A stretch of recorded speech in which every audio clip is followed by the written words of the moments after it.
আসসালামু আলাইকুম।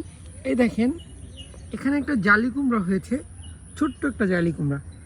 ফুল থেকে জালি কুমড়া কীভাবে হয় দেখেন, এই যে এখানে এই ফুলটা আছে, এই যে ফুলটা হয়েছে, এই ফুলটা থেকে এখানে জালি কুমড়া ধরবে।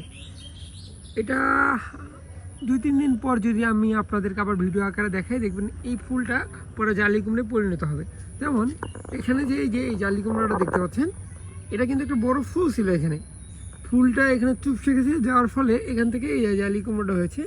কি সুন্দর একটা জালি কুমড়ো এখানে দেখেন এটা। তারপর এখানে অনেকগুলো ফুল ধরেছে, এগুলো সবগুলো জালি কুমড়োয় পরিণত হবে যদি কোনো পোকা টোকা বা কোনো কিছু না হয়, তাহলে অবশ্যই এখান থেকে জালি কুমড়ো হবে। এখানেও অসংখ্য ফুল আছে। এখানে আমরা দেখি, দেখেন এখান থেকে